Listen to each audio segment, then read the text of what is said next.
नमस्कार दोस्तों, स्वागत है आपका इस सीरीज़ में जिसको मैं कहता हूँ स्लीप, वाई वी स्लीप, या तो उसको एक नया नाम देते हैं जेनिद्रा। जेन निद्रा, जेनोगा निद्रा।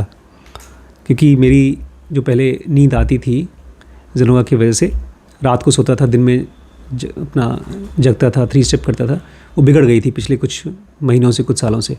तो फिर से ठीक हो रही है इस सीरीज़ की वजह से। तो इस सीरीज़ को नाम रखते हैं जेनिद्रा। आज हम लोग पढ़ने वाले हैं हैव रिदम वोंट ट्रैवल, कि रिदम रखो अपने पास, ट्रैवल को बहुत सोच समझ के करो। क्यों? देखिए, the advent of jet engine was a revolution for mass transit of human beings around the planet. बहुत से पंछी होते हैं, जब मौसम बदलता है तो वो कॉन्टिनेंट्स बदलते हैं, हज़ारों मील उड़ करके जाते हैं नई नई जगहों पे, लेकिन इंसान उससे ज़्यादा ट्रैवल करते हैं। ऑथर कह रहे हैं जब जेट इंजन आया, जब हवाई जहाज़ आया, तो उससे एक बहुत बड़ी क्रांति हो गई मास ट्रांजिट पर। मतलब लाखों लोग मास ट्रांजिट करते हैं, मतलब एक देश से दूसरे देश में जाते हैं जब से जेट इंजन आया है। जब ट्रेन था या जब शिप थी कृष्णमूर्ति के टाइम पर, या और उससे पहले, लोग कहाँ चलते थे? लोग एक गांव छोड़कर दूसरे शहर नहीं जाते थे, कि बैलगाड़ी पे जाना पड़ता था, पैदल जाना पड़ता था। हम लोग इलाहाबाद से गांव नहीं आते थे। मुझे याद है ज्ञानपुर जहाँ मार्केट था वहाँ से गांव तक 5 किलोमीटर था। पापा लोग तो पैदल जाते थे, हम लोग की इतनी हिम्मत नहीं होती थी, तो तांगे पर जाते थे। और भैया तांगा तो तांगा ही है, आप टंगे रहते थे उस पर, घोड़ा उसमें तकड़ तकड़ तकड़ तकड़ चलता था और आप उसमें किसी तरह से चल रहे हैं। बैलगाड़ी चलती थी। लेकिन जब से हवाई जहाज़ आया है तब से मास ट्रांजिट होना शुरू हो गया है इंसानों का। However it created an unforeseen biological calamity. लेकिन इसकी वजह से एक अनफोरसीन, मतलब एक ऐसी कैलामिटी, एक ऐसा बहुत दुर चीज़ हुई है, बहुत गलत चीज़ हुई है इंसान के साथ, जो पहले लोग नहीं जानते थे कि ये होगा, हवाई जहाज़ की वजह से। Jet planes offered the ability to speed through time zones faster than our 24 hour internal clock could ever keep up with और एडजस्ट टू। जेट इंजन की वजह से हम इतनी स्पीड में ट्रैवल कर पाते हैं जितनी स्पीड में हमारा इंटरनल क्लॉक नहीं ट्रैवल कर पाता।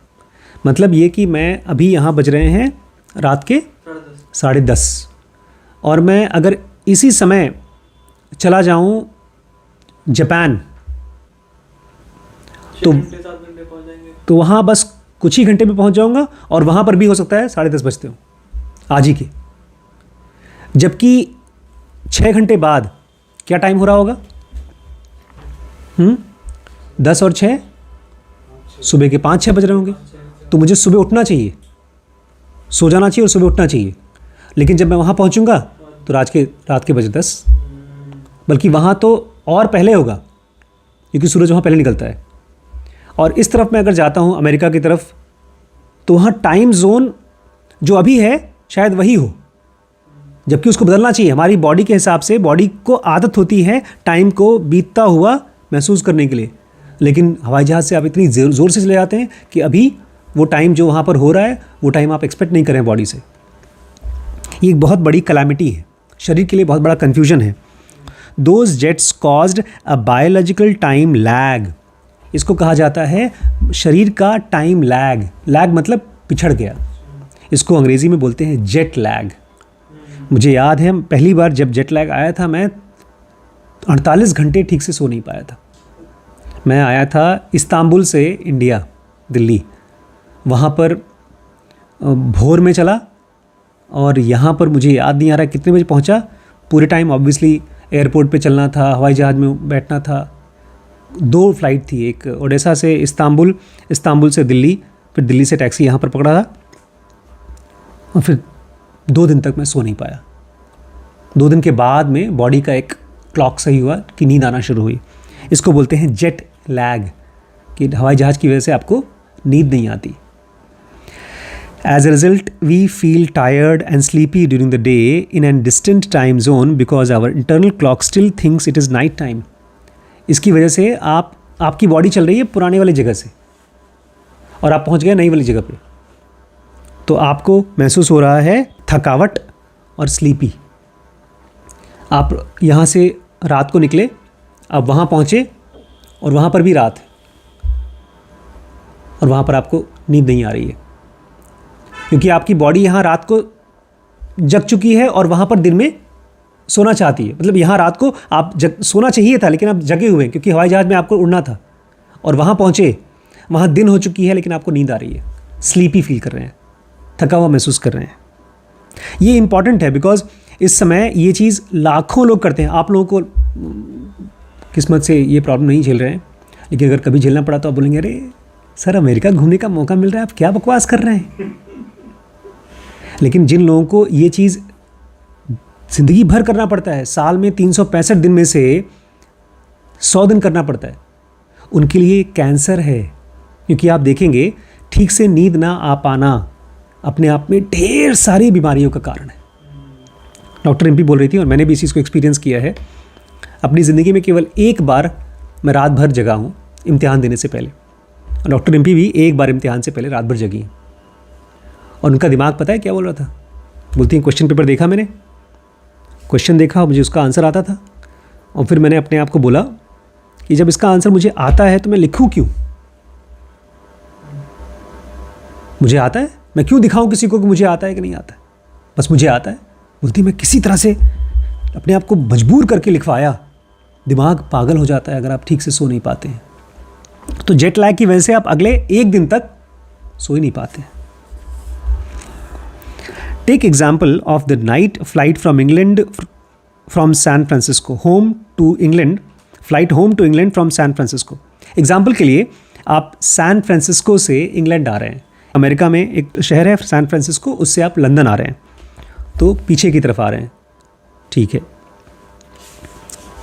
London is 8 hours ahead of San Francisco. London का टाइम सैन फ्रांसिस्को से 8 घंटे पहले है, मतलब सूरज लंदन में पहले निकलता है। When I arrive in England, despite the digital clock in London's Heathrow Airport telling me it is 9 a.m., my internal circadian clock is registering a very different time, California time, which is 1 a.m. बोलते हैं जब मैं, देखिए इसको ऐसे समझिए तब थोड़ा समझ में आएगा। यहाँ है लंदन और सूरज सबसे पहले यहाँ निकलता है टेबल के इस कोने पर, और यहाँ है सैन फ्रांसिस्को अमेरिका में, और सूरज यहाँ पर बाद में होता है। पहले यहाँ से सूरज निकला और 8 घंटे बाद यहाँ दिखाई देता है, ठीक है। अब कह रहे हैं मैं सैन फ्रांसिस्को से आया लंदन, और लंदन में इस समय हो रहा है सुबह के 9 बज रहे हैं, लेकिन मैं उठा कहाँ से हूँ, कहाँ से निकला हूँ? सैन फ्रांसिस्को से। तो अब मैं इंग्लैंड पहुँच गया हूँ, इंग्लैंड में बज रहे हैं सुबह 9, लेकिन मेरा शरीर चूँकि सैन फ्रांसिस्को से आया है तो उसकी बॉडी के हिसाब से अभी बज रहे हैं रात के 1। मैं पहुंच गया हूं इंग्लैंड में, लंदन में, यहाँ से उड़ के यहाँ बस कुछ ही घंटे में पहुंच गया, लेकिन टाइम 8 घंटे डिफरेंट है। तो अभी बॉडी को लग रहा है कि रात के 1 बज रहे हैं और बज रहे हैं सुबह के 9, तो बॉडी सोना चाहती है, लेकिन हो रहा है दिन, नींद खराब हो गई। I should be fast asleep, मुझे सोया होना चाहिए, फास्ट अस्लीप बॉडी के हिसाब से नींद आनी चाहिए रात के 1 बजे। I will drag my time lagged brain and body through the London's day in a state of deep lethargy. तो मैं लंदन में दिन में घूमता रहूँगा भूत की तरह, लिथार्जी में।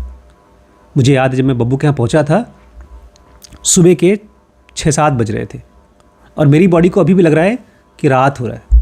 तो मैं उससे बात कर रहा हूँ, सबसे खाना पीना खा रहा हूँ, भाई आया इतना दूर से, लेकिन होश में नहीं था मैं।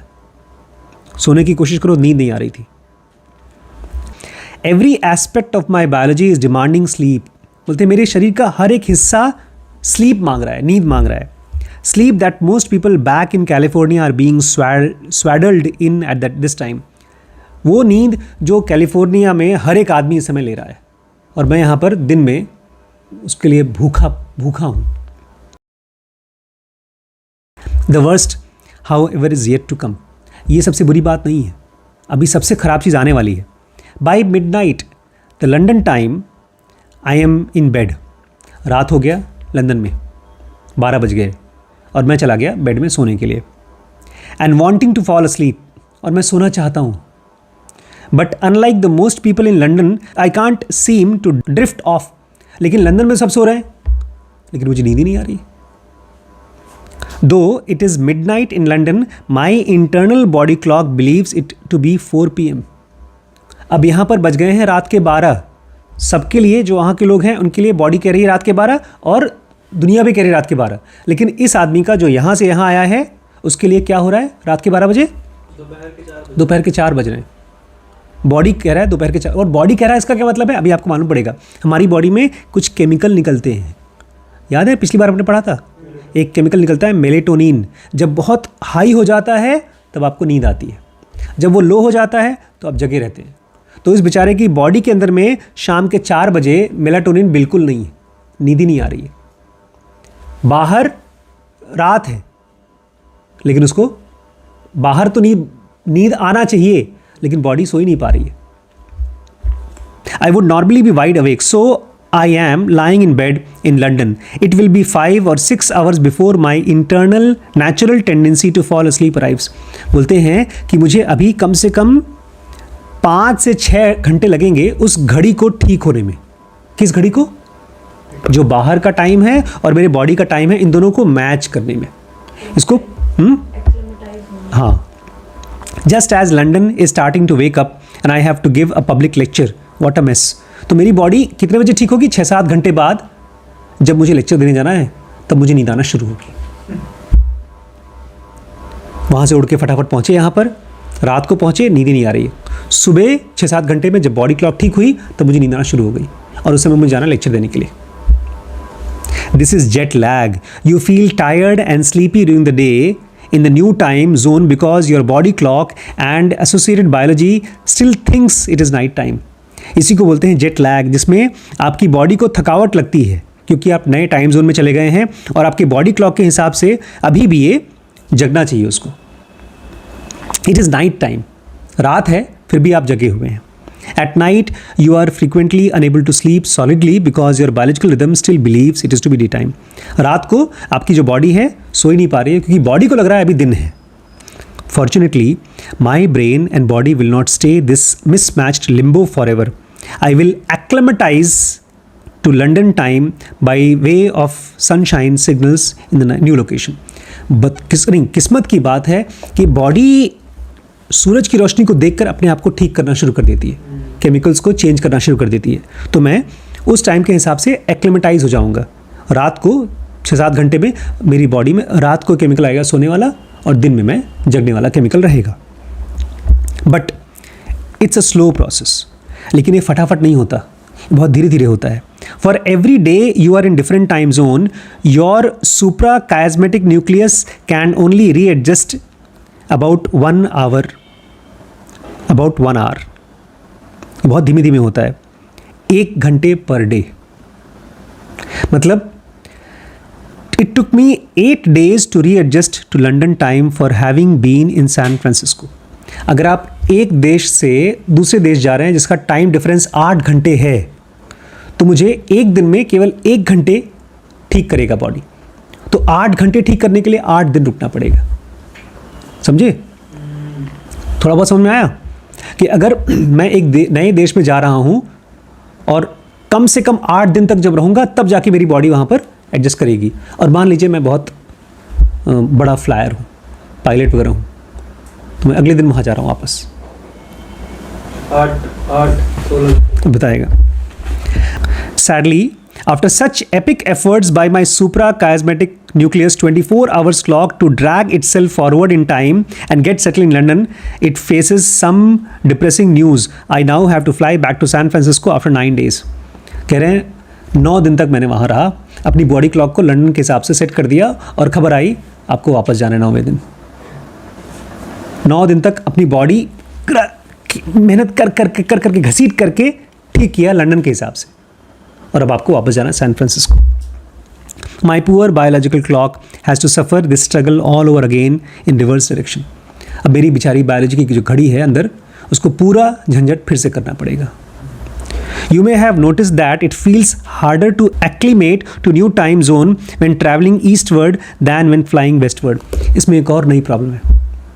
हमारी बॉडी जब ईस्ट में जाती है तो उसको ज़्यादा मुश्किल होता है, वेस्ट में कम. ईस्ट मतलब जहाँ पर सूरज पहले निकलता है. जैसे सैन फ्रांसिस्को से जब लंदन जा रहे हैं तो ईस्ट है. अच्छा, आप लोगों को याद है ना, जो जापान है वो और ईस्ट में है. सबसे पहले सूरज जापान में निकलता है.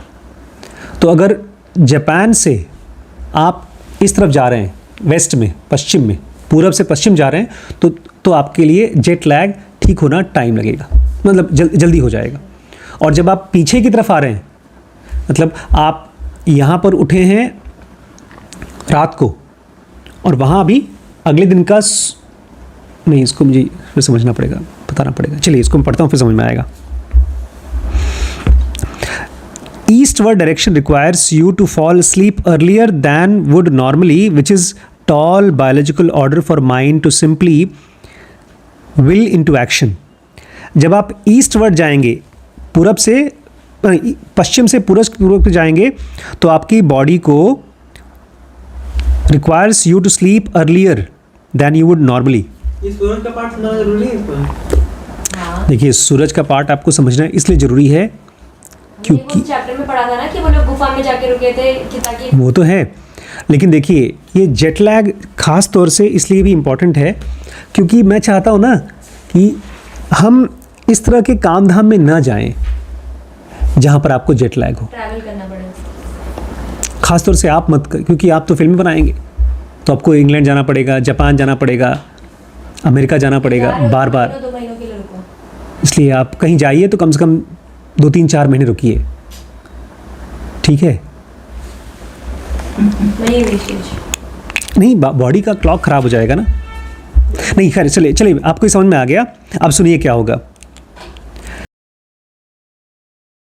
Jet lag still places a torturers physiological strain on the brain. चाहे आप वेस्ट की तरफ जाएं चाहे ईस्ट की तरफ जाएं, अगर आपको जेट लैग बार बार जीना पड़ेगा तो आपके बॉडी के लिए बहुत ज़्यादा स्ट्रेस होता है और ऑर्गन्स, मेजर सिस्टम पे, सब पे. एंड देयर आर कॉन्सिक्वेंसेस, और इसका बहुत बुरा असर पड़ता है. Scientists have studied airplane cabin cruise. हमारे यहाँ पर एक मैडम हैं जो केबिन क्रू बनना चाहती थी, ये उनके लिए खबर है. एयर होस्टेस बनना चाहती थी हवाई जहाज़ में. तो कह रहे हैं कि केबिन क्रूज के ब्रेन को चेक किया गया, who frequently fly on long haul routes and have little chance to recover. तो ये लोग एक ही दिन में एक शहर से, एक देश से दूसरे देश में गए, फिर अगले दिन तीसरे देश में गए, तो इनको टाइम नहीं मिलता अपने आप को एक्लेमेटाइज करने के लिए. 2 अलार्मिंग रिजल्ट्स हैव इमर्ज्ड. उसमें 2 बड़ी खतरनाक चीज़ें आई हैं. First, the part of their brain, specifically those related to learning and memory, have physically shrunk. हमारे ब्रेन का वो पार्ट जो याददाश्त को याद रखता है वो, और कौन सा, याद समझने वाला, पढ़ने लिखने वाला, समझने वाला, वो पार्ट हो जाता है श्रंक, सिकुड़ जाता है. Suggesting the destruction of brain cells caused by biological stress of time zone. इसका मतलब ये है कि आपके ब्रेन में जो चीज़ें सीखने वाला ब्रेन सेल था वो धीमे धीमे बर्बाद हो गया है. दूसरा, their short term memory was significantly impaired. एक होती है शॉर्ट टर्म मेमोरी, जो भी चीज़ें आज हमने पढ़ी हैं ये सब आपके शॉर्ट टर्म मेमोरी में जाएगा. इसको अगर आप रात को सो करके कल फिर रिवाइज़ करेंगे तो ये लॉन्ग टर्म मेमोरी में जाएगा. फिर इसको बार बार जब रिवाइज़ करते रहेंगे तब वो चीज़ लॉन्ग टर्म मेमोरी में जाएगा. ये हमारे पास एक हिपोकैम्पस नाम का एक पार्ट है, वो जो कुछ भी आप दिन भर में पढ़ते सीखते हैं वो जाता है पहले हिपोकैम्पस में, छोटे से पेन ड्राइव में. 24 घंटे बाद वो उसमें से देखेगा कौन सी चीज़ आप रिपीट कर रहे हो, रिवाइज़ कर रहे हो, वो भेजेगा लॉन्ग टर्म में. और जो चीज़ आप रिवाइज़ नहीं कर रहे हो उसके हिसाब से वो काम की नहीं है, वो भुलवा देगा. इसलिए 1 साल बाद जब हम गुड़िया के घर गए तो हम लोग भूल चुके थे उसका घर कहाँ है, क्योंकि हम दोबारा नहीं गए. अगले दिन फिर से जाते, फिर तीसरे दिन जाते, तो उसको याद रहता. वो शॉर्ट टर्म मेमोरी वो लॉन्ग टर्म बनती. तो ऐसे लोग जो कि केबिन क्रू हैं, पायलट्स हैं, जिनका बॉडी स्लीप के टाइम जोन के साथ जेट लैग बहुत झेलता है, उसका शॉर्ट टर्म मेमोरी लॉस हो जाता है। वो भूल जाएगा कि कल मैं कहाँ था, याद नहीं आएगा उसको। They were considerably more forgetful than individuals of similar age and background. He did not frequently travel from time zone. उसी उम्र के लोग दूसरे अगर किसी बिजनेस में हैं, काम में हैं, जो आराम से सोते हैं, दिन में जगते हैं, उनसे ये लोग ज़्यादा फॉरगेटफुल हैं, इनकी याददाश्त कमज़ोर हो जाती है। Other studies of pilots, cabin crews members and shift workers have reported additionally disquieting consequences including far higher rates of cancer and type 2 diabetes. इस तरह की और भी नौकरियां हैं। पापा लोग जब नौकरी करते थे वहाँ इफ़को में, तो वहाँ पर शिफ्ट में नौकरियां होती हैं, रात रात भर जगना पड़ता था। डॉक्टर्स की, मेरी भी हर हफ्ते में 2 दिन की नाइट शिफ्ट होती थी जब मैं यशोदा हॉस्पिटल में काम करता था। ख़ासतौर से इसीलिए ही नाइट शिफ्ट को अवॉइड करने के लिए मैंने रेडियोलॉजी ब्रांच चूज़ की। मम्मी ने गायनी नहीं ली, बिकॉज गायनी में रात भर जगना पड़ता है, कभी रात जग रहे हैं फिर दिन सो रहे हैं, फिर कभी दिन जग रहे हैं फिर रात सो रहे हैं। तो जहाँ कहीं पर भी आपको इस तरह का नौकरी होता है, केबिन क्रू का, पायलट्स का या शिफ्ट वर्कर्स का, तो आपको 2 चीज़ों का चांस बढ़ जाता है। एक है कैंसर और दूसरा है टाइप 2 डायबिटीज़। बाकियों से आपको ज़्यादा होगा। Even carefully controlled match individuals who do not travel much. इस चीज़ में दूसरों को केयरफुली कंट्रोल्ड मैच किया गया है। एक को देखा गया खूब ट्रैवल करते हुए, एक को देखा गया नहीं किया। दोनों में कंपैरिजन में एक को जो ट्रैवल ज़्यादा करता है, रात भर जगता है, दिन में सोता है, कभी सोता है कभी जगता है, उसको कैंसर और टाइप 2 डायबिटीज़ ज़्यादा होते हैं। Based on these deleterious effects, you can appreciate why some people face with frequent jet lags, including air pilots and cabin crew, would want to limit such misery. इसलिए बहुत से लोग जल्दी retire हो जाते हैं केबिन क्रू की नौकरी से या तो पायलट की नौकरी से। Often they choose to take melatonin pills in an attempt to help with problems. और इसीलिए जो लोग ट्रैवल करते हैं वो बेचारे दवाइयाँ खाते हैं ट्रैवल करते समय, ताकि उनको सही समय पर नींद आ सके। Recall my flight from San Francisco to London. After arriving that day, I had real difficulty getting to sleep and staying asleep that night. बोलते हैं आपको याद है मैं जब सैन फ्रांसिस्को से लंदन आया था तो मुझे नींद नहीं आ रही थी, मुझे बहुत मुश्किल हो रही थी रात को सोने में। In part, this was because melatonin was not being released during my night time in London. और मुझे नींद क्यों नहीं आ रही थी? क्योंकि रात को मेरा मेलाटोनिन रिलीज़ नहीं हो रहा था। My melatonin rise was still many hours away. मेरा मेलाटोनिन अभी भी बहुत घंटे बाद उठेगा। Back in California time. But let's imagine that I was going to use legitimate compound of melatonin after arriving in London. अब मान लीजिए मैं लंदन पहुंचा, जिस समय मुझे सोना चाहिए उसी समय मैं कोई गोली खाता हूँ जिसमें मेलाटोनिन है। क्या है? Melatonin. Here is how it works at around 7 to 8 PM. देखिए कैसे काम करेगा वो दवाई। 7 या 8 बजे London time I would take melatonin pill. रात को शाम को 7-8 बजे मैं दवाई खा लूँगा लंदन में, triggering artificial rise of circulating melatonin. उसकी वजह से मेरी बॉडी में आर्टिफिशियली नकली मेलाटोनिन रिलीज हो जाएगा। That mimics natural melatonin spike currently occurring in most of the people London, जो कि बाकियों में तो नेचुरली निकल रहा है, लंदन वालों को मुझे आर्टिफिशियल मैंने दिया। As consequence my brain is fooled into believing it is night time. इसलिए मेरे ब्रेन को मैं बेवकूफ़ बनाता हूँ, ये समझाता हूँ कि अब रात हो गई है। And with that chemically induced trick comes the signalled timing of sleep race. और उसी ट्रिक से मुझे स्लीप के रेस में घुसता हूँ। It will still be struggling to generate event of sleep itself at its regular time for me, but timing signal does significantly increases the likelihood of sleep at this jet lag time. बोलते हैं अभी भी मुश्किल होगी body को, because इसका एक cycle होता है। अभी उस साइकिल को हम लोग कल पढ़ेंगे। इस तरह का एक साइकिल आता है, ऊपर नीचे। ये बायोलॉजिकल साइकिल है। जैसे भूख का साइकिल होता है, आप खाना तब खा पाते हैं जब आपको भूख लगती है, पेट भरा होता है तो खाना नहीं खा पाते। ऐसे ही जब आपकी बॉडी में नेचुरल मेलाटोनिन रिलीज होता है तब आपको नींद आती है। अगर आप उसको नहीं रिस्पॉन्ड करते हैं तो आपका ब्रेन कंफ्यूज हो जाता है, धीमे धीमे वो बीमार होने के लिए तैयार होना शुरू हो जाता है। तो कृपया अपने मेलाटोनिन देवता को रिस्पेक्ट दीजिए। जब वो आता है तो उनको सरेंडर कर दीजिए और नींद की मॉलिक्यूलर वर्ल्ड में आशीर्वाद लेने जाइए प्रभु का। ठीक है, आ रही नींद? हम जाइए। थैंक यू दोस्तों।